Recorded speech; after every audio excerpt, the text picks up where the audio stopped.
नमस्कार। आज के व्याख्यान में हम ज्योग्राफी से रिलेटेड कुछ मल्टीपल चॉइस क्वेश्चंस का अध्ययन करेंगे जो आपको आपके एनुअल एग्ज़ाम की प्रिपरेशन में काफ़ी मदद करेंगे। देखते हैं कि आपकी जो तैयारी है वो किस प्रकार से है। तो स्क्रीन पे जब एमसीक्यू आपके सामने आए तो आप कोशिश करें कि जब तक मैं जवाब दूं तो आप उसका जवाब अपने आप में दे लें। यदि फिर दिक्कत आती है तो मैं आपकी मदद एमसीक्यू का जवाब देकर करूँगा। तो आज की क्विज है मल्टीपल चॉइस क्वेश्चंस। पहला क्वेश्चन कहता है कि भारत में सड़क विकास के लिए पहला गंभीर प्रयास नागपुर योजना के तहत कब किया गया? When the first serious attempt for the road development in India was made under Nagpur plan. तो ये कब की बात है? तो ये बात है 1943 की। तो नागपुर प्लान जो है आज़ादी से पहले की बात है, 1943, आज़ादी से लगभग 4 साल पहले। ठीक है, तो नेक्स्ट क्वेश्चन देखते हैं। मार्काइबो इन वेनेजुएला, इस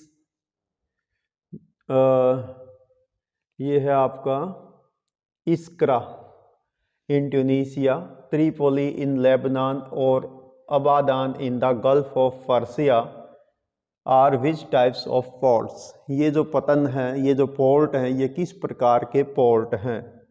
ऑप्शन आपके सामने हैं, industrial port, oil port, port of call, naval port. तो इनमें से ये चारों किस प्रकार के पोर्ट हैं? तो ये पोर्ट हैं ऑयल पोर्ट। ठीक है, तो ये सारे तेल पतन हैं, इनसे कोई ना कोई पेट्रोलियम से रिलेटेड एक्टिविटी यहाँ पर होती है। ठीक है, जो ये अबादान है यहाँ पर तो तेल की रिफाइनरी भी लगाई गई है, तो यहाँ पर तेल शोधनशाला भी है इस पोर्ट पे। नेक्स्ट क्वेश्चन कहता है in which country are highways are called autobahn. किस देश में हाईवेज को ऑटोबान कहा जाता है? यूएस में, ब्राज़ील, ऑस्ट्रेलिया, जर्मनी। जैसे भारत में नेशनल हाईवेज को शॉर्टली एनएच बोलते हैं या नेशनल हाईवे बोलते हैं, तो ऐसे ही किस देश में नेशनल हाईवेज को ऑटोबान बोला जाता है? तो वो आंसर क्या आएगा? जर्मनी। जर्मनी के अंदर हाईवेज को ऑटोबान बोला जाता है। नेक्स्ट ऐसा ही क्वेश्चन है in which continent are 33% of the total length of road in the world found. विश्व की कुल सड़कों की लंबाई का 33% भाग किस में मिलता है? तो ये कॉन्टिनेंट के नेम है आपके सामने, Europe, North America, Australia, Asia. तो right answer is North America. North America में दुनिया में सबसे ज़्यादा सड़कें हैं, यानी टोटल दुनिया में जितनी सड़कें हैं उनका 1/3 पार्ट अकेला नॉर्थ अमेरिका में है। नेक्स्ट कहता है Saint Petersburg and Vladivostok are the terminal station. अंतिम स्टेशन है of which railway route? Trans Canadian railways, trans Siberian railways, the Union and the Pacific railway, the trans Australian railway. तो answer क्या आएगा? Saint Petersburg और Vladivostok के बारे में पूछ रहा है, तो इसका आंसर आएगा ट्रांस साइबेरियन रेलवे रूट, जो दुनिया का सबसे लंबा रेलवे रूट है, 9332 किलोमीटर, और ये है रसिया में। ठीक है, यदि और की बात करें तो ट्रांस कैनेडियन रेलवे रूट के आखिरी स्टेशन है वेस्ट में वैंकूवर, पूर्व में हैलिफैक्स। जो ये यूनियन पैसिफिक रेलवे है, इसका सबसे पश्चिमी स्टेशन पेरिस है, उससे आगे ये चैनल टनल के माध्यम से लंदन तक जाती है, और पूर्व में इस्तांबुल इसका आखिरी स्टेशन है। इसी प्रकार से ट्रांस ऑस्ट्रेलियन की बात करें तो वेस्ट में पर्थ इसका आखिरी स्टेशन है, और पूर्व में सिडनी, जो ऑस्ट्रेलिया का सबसे बड़ा शहर है, वो इसका अंतिम स्टेशन है। तो ये चारों टॉपिक आपको मैप पर भी आने चाहिए, चारों में से खासकर ए, बी और डी। तो ये मैप पर भी आपसे पूछा जाएंगे। नेक्स्ट क्वेश्चन कहता है which sea route is called the big trunk route, किस समुद्री मार्ग को बिग ट्रंक रूट कहा जाता है? Cape of Good Hope, Mediterranean and Indian Ocean sea route, North Atlantic sea route, South Atlantic sea route. तो इनमें से कौन से को सबसे ज़्यादा ट्रैफिक शिपिंग होने के कारण से बिग ट्रंक रूट कहा जाता है? तो right answer is North Atlantic route. इसके जो वेस्ट है, वेस्ट में यूएसए और कनाडा है, ठीक है, और इसके ईस्ट में यहाँ पर यूरोप है। तो इनके बीच में जो शिपिंग सबसे ज़्यादा होती है नॉर्थ अटलांटिक में, वो रूट कहलाता है बिग ट्रंक रूट। कभी प्राचीन काल में काफ़ी पहले, ये लगभग बात होगी 1912 की, तो टाइटैनिक जो उस जमाने का सबसे बड़ा शिप होता था, वो भी इसी रूट से ट्रैवल करते समय अपनी पहली ही यात्रा पे डूब गया था।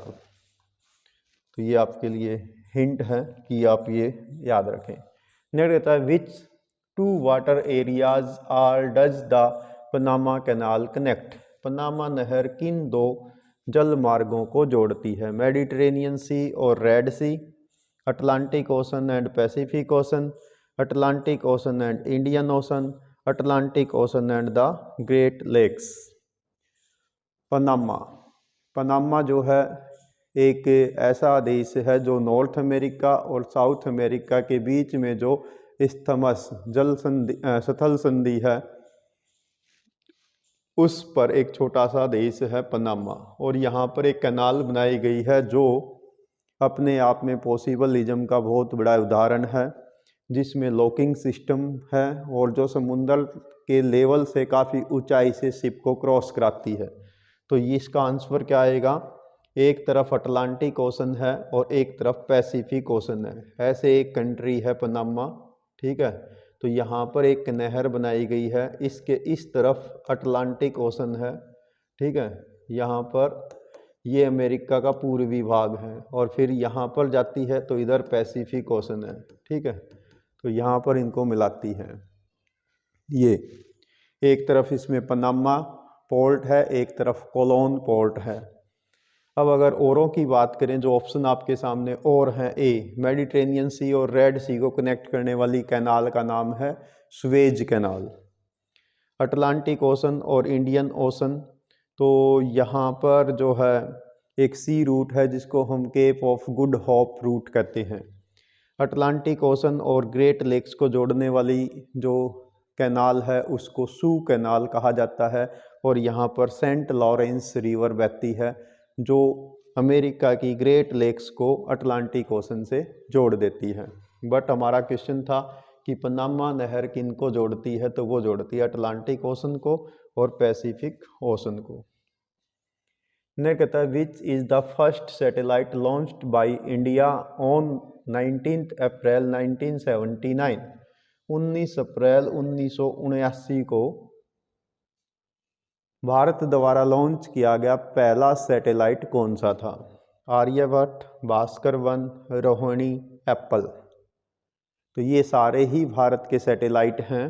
तो इनमें से सबसे पहला सैटेलाइट आर्यभट्ट था, जो हमने रसिया की मदद से लॉन्च किया था। और ये जहाँ पर हम सैटेलाइट को सेटल्ड करते हैं अंतरिक्ष इसमें आसमान में, तो वहाँ पर हमने इसको एस्टेब्लिश किया था। उसके बाद भारत में इसरो है, जो भारत में सैटेलाइट लॉन्चिंग में महत्वपूर्ण भूमिका निभाती है। और एक टेक्नोलॉजी आजकल जिसको हम बोलते हैं PSLV, polar satellite launch vehicle, ये आजकल की हमारी लेटेस्ट टेक्नोलॉजी है। और आज दुनिया में हम सैटेलाइट लॉन्चिंग में वर्ल्ड में नंबर 1 कंट्री में से एक हैं। नेक्स्ट क्वेश्चन है the trans continental Stuart highway pass through, एक हाईवे है उसका नाम है ट्रांस, ट्रांस का मतलब आर पार, कॉन्टिनेंटल महाद्वीप के आर पार, स्टुअर्ट हाईवे। तो स्टुअर्ट हाईवे कहाँ से कहाँ तक जाता है?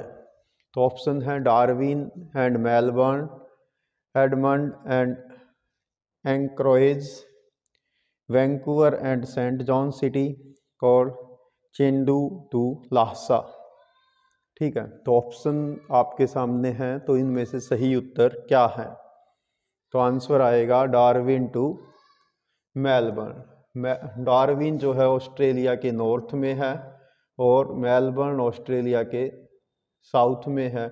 इनको जोड़ने वाला एक हाईवे है, सड़क मार्ग है, जिनको स्टुअर्ट हाईवे कहा जाता है। ये पहला एक यूरोपियन व्यक्ति था स्टुअर्ट, जिसने मेलबर्न से लेकर डार्विन तक इस रूट को पहली बार पार किया था। यानी पहला यूरोपियन व्यक्ति था जिसने ऑस्ट्रेलिया को दक्षिण से साउथ से नॉर्थ डायरेक्शन में पार किया था। तो उसने जिस रास्ते से इसको पार किया, वहाँ पर आज एक हाईवे बनाया गया जिसको स्टुअर्ट हाईवे के नाम से जानते हैं, जो नॉर्थ में डार्विन को और साउथ में मेलबर्न को, इनको आपस में कनेक्ट करता है। नेक्स्ट है big inch pipeline. Big inch, ये पाइपलाइन किस चीज़ को एक स्थान से दूसरे स्थान पर पहुंचाती है? Big inch. बिग इंच एक फेमस पाइपलाइन है। Milk, liquid petroleum gas, water, petroleum. तो ये किस चीज़ को एक स्थान से दूसरे स्थान पर भेजती है? ये पाइपलाइन है यूएसए में और ये भेजती है पेट्रोलियम को, क्रूड ऑयल को, कच्चे तेल को एक स्थान से दूसरे स्थान पर भेजती है। नेक्स्ट कहता है which one pair of the following place is linked by channel tunnel. Channel tunnel से आपस में कौन से दो स्थान जुड़े हुए हैं? Channel tunnel, London Berlin, Berlin Paris, Paris London, Barcelona और बर्लिन। तो चैनल टनल वास्तव में ये एक तरफ इंग्लैंड है, एक तरफ यूरोप है, इनके बीच में इंग्लिश चैनल है। ठीक है, इंग्लिश चैनल के नीचे से एक ट्यूब नुमा वो बनाई गई है टनल, उसमें से रेलगाड़ी आती है, तो वो किन दो शहरों को जोड़ती है? तो वो जोड़ती है यहाँ पर पेरिस को और यहाँ पर लंदन को। ठीक है, इन दो को कनेक्ट करती है। नेक्स्ट कहता है which country has the highest density of the railway network. दुनिया में सबसे ज़्यादा सड़क घनत्व किस देश में है? तो वो है ऑप्शन आपके सामने बेल्जियम, यूएसए, कनाडा, रसिया। तो किसका आंसर आएगा? आंसर आएगा बेल्जियम। बेल्जियम में 1 स्क्वायर किलोमीटर का अगर एरिया है तो उसके अंदर 6.5 किलोमीटर लंबे रेलवे रूट हैं। बेल्जियम यूरोप का एक छोटा सा देश है जिसकी कैपिटल सिटी है ब्रुसेल्स। ठीक है, तो वहाँ पर दुनिया में सबसे ज़्यादा रेल डेंसिटी मिलती है। अगर पूरी दुनिया में सबसे ज़्यादा रेल की लेंथ के आधार पर पूछा जाता तो फिर यूएसए आता। ठीक है, नेक्स्ट क्वेश्चन कहता है what type of the industries is synthetic fibre manufacturing. Synthetic जो फाइबर होता है ये किस प्रकार का, सिंथेटिक धागा जो है वो बनाना किस प्रकार का उद्योग है?